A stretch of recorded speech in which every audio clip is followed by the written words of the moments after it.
रात को सोया हुआ वो होता था तो अचानक ऐसे लगता था जैसे मौत आ गई, सांस तेज हो जाता था, दिल की धड़कन बहुत ज़्यादा बढ़ जाया करती थी।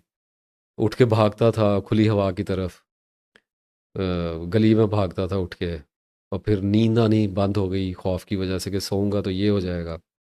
और फिर कुछ भी खाता था तो वो हज़म नहीं होता था, और उसकी वजह से गैस्ट्राइटिस, गैस बहुत ज़्यादा हो जाती थी, पेट फूल जाता था, तकलीफ़ होने लगती थी, सीने में दर्द होने लगती थी। जो भी आप लोगों को पता ही है, जो मेरी वीडियो देख रहे हैं, मुझे सुन रहे हैं इस वक्त, उनको पता है मैं क्या बात कर रहा हूँ।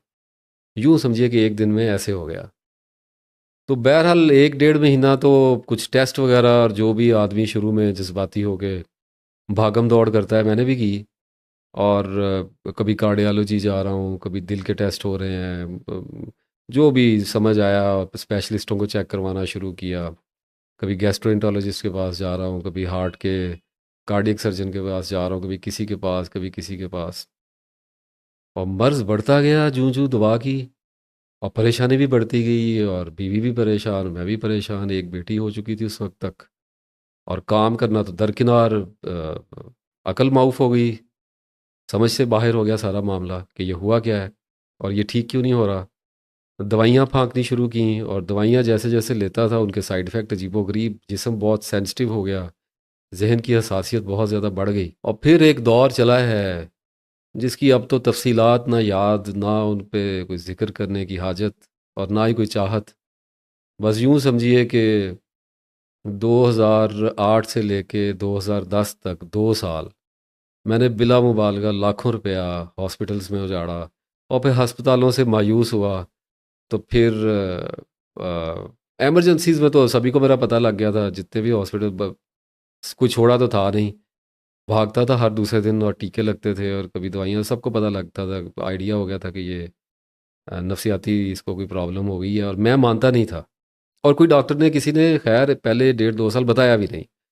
पहले आईबीएस डायग्नोज हो गया, इरिटेबल बाउल सिंड्रोम हो गया कि जी मैदा ख़राब है, गैस्ट्रिक हुआ हुआ, इस किस्म की चीज़ें हो गई हैं। उनके इलाज में लग गया, और वो ओमप्राजोल और इस किस्म की जो चीज़ें हैं, गैविस्कॉन सिरप, और क्राफ्लेम टैबलेट, और ये वो जो एंटासिड्स होती है, ये वाली चीज़ें शुरू कर दी। जेंटैक हो गया, राइजक हो गया, ये सब चीज़ें हैं, उन उन उन चक्करों में पड़ा रहा। आराम कहाँ से आना था, आराम, तबीयत तो और ख़राब हो गई। और फिर हालत ये हुई कि कुछ करने जो गाना रह गया, और ऐसे लगना शुरू हो गया कि मर जाऊंगा।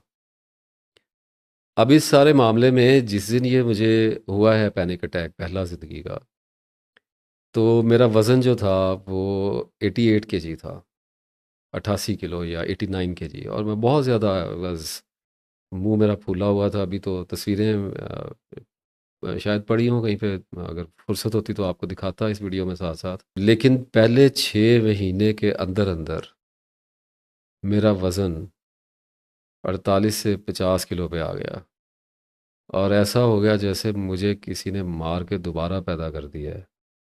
और मेरी शक्ल बदल गई, मेरा जिस्म बदल गया, जिस्म छोटा हो गया, और यूं लगा जैसे किसी ने मेरे अंदर पहले हवा भरी हुई थी और उसको निकाल दिया है।